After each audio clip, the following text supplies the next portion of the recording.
Coach. How we doing on a Friday? Coach, you got me? Good morning. How we doing on a Friday? Doing good, man. Doing good. Good to have you on the program. Thanks for always giving us some access to you and the kids on game days. And I want to go back to Wednesday night, though, Coach.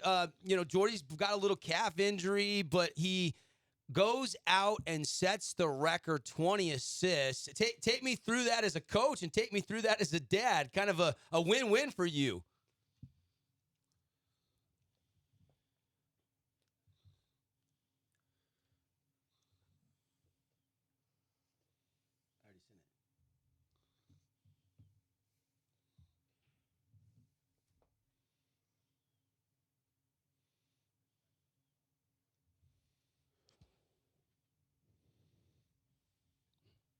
I already sent it.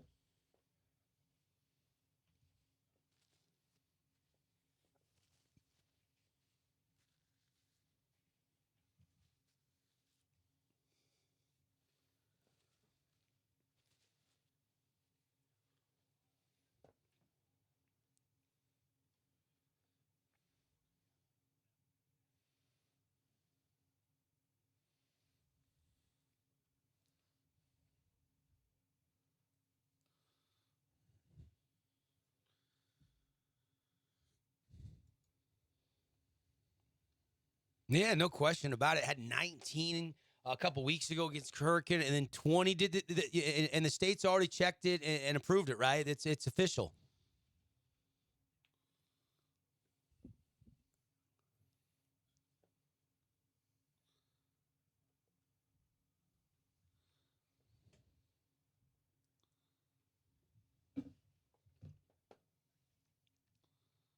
And Coach, just a little more on Jordy there. You look at the assist leaders in Region 9, and the top five, Nash Schroeder with 3, Owen Mackey 3.2, Drake Carroll 3.4, Brecken Robinson, one of your Flyers, 4.1, and then Jordy Roberts averaging 11.6 assists per game. I mean, what are the factors that lead for him to lead the region by so many assists over those other guys who are all great players?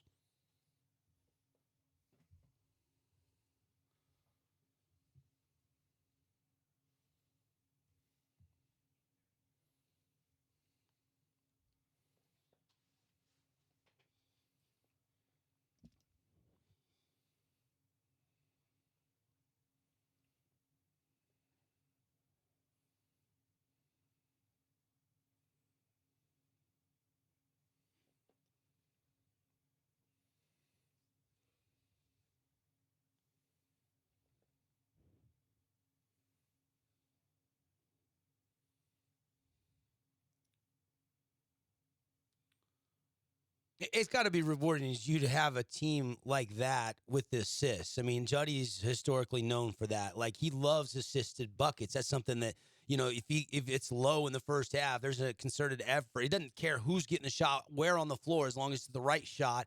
And you got to truly love your teammates to do that. I don't see a lot of one-on-one play at Dixie High School, very rarely, and I don't see a lot of one-on-one play around the region right now. I think a lot of the coaches are buying into that team concept.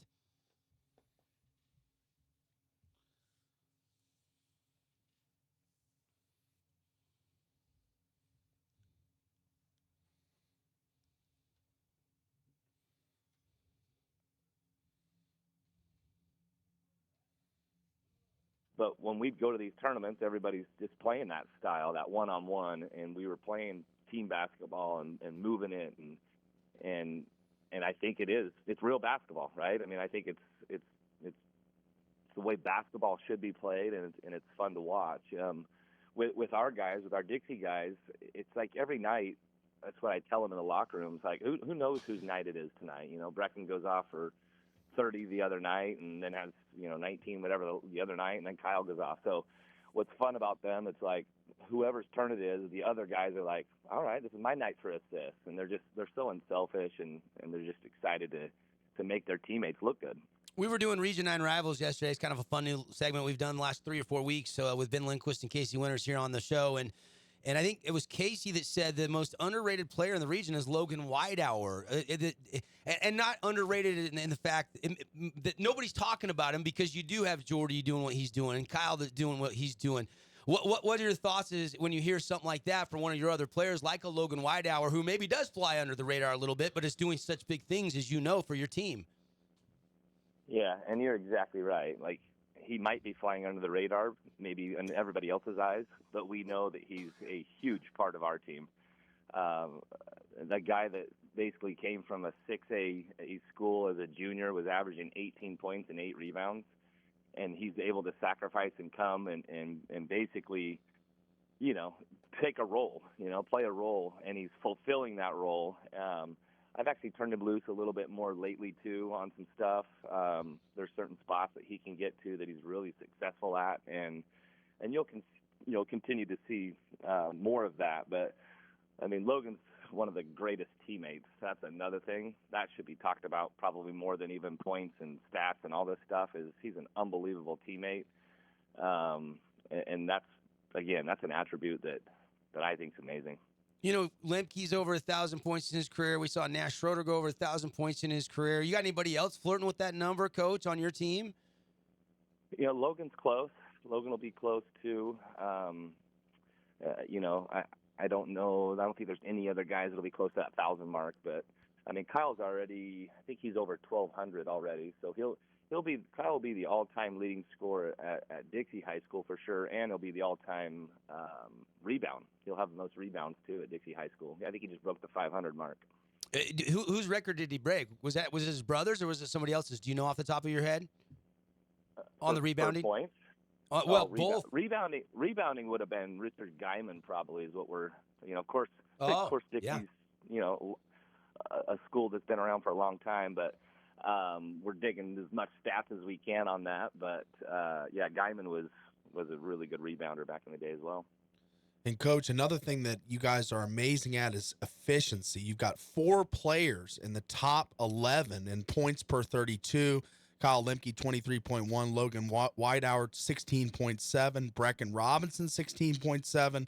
And Jordy Roberts, 11.4. Just speak to the efficiency and your shot-making ability for this team. Yeah, I still think it comes back to just the chemistry that we've had. We've played together for so long, and they know that, you know, as the game kind of gets going. Of course, Jordan kind of usually defers to passing the ball, getting everybody kind of going, and then I think it's just one of those things that if it's a scoring night for everybody, you know, then it's definitely a tough team to scout or to play against, and that's what's been fun is just how unselfish they are. Again, it's like one night one gal will go off, and then next night it's somebody else. But we continue to keep that kind of balance, right? We still have that balance, and that's what's fun every night is we don't have to rely on one or just 2 guys. It could be anybody. And then you talk about Damon Myers and Tyson Forsey who can come in and average between both of them almost, you know, 10 points a game. So that's again, that's a complete team. Tyler Roberts, head coach of the Dixie Flyers. Flyers hosting Crimson tonight, part 3. It's hard to believe that this will be the 3rd head-to-head matchup already, and it's not even February yet. Your thoughts on playing them for a 3rd time? You beat them by 15, you beat them by 16, and now you get them at home, Coach. Yeah, it's going to be an exciting one. Sean's playing unreal right now. So happy for him and his success that he's having.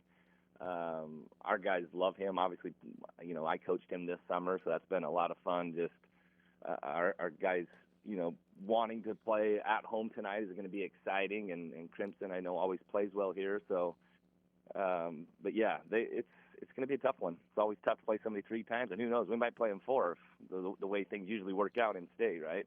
Yeah, no question. I hope it's not early though, right? Like we don't want to see that game in the second round of the 4A state tournament, but. Yeah, it's 39 and 35 for Phelps. That battle between him and Lemke, are they both looking forward to it since you know them so? And I know they're really good friends. I think it was Kyle was telling me they play their game together. They'll like do that online gaming against each other once in a while, you know. Absolutely. I mean, I think it was after the last Crimson game. I think they were all at my house, you know, in the hot tub hanging out. You know, I'm like, it's pretty cool.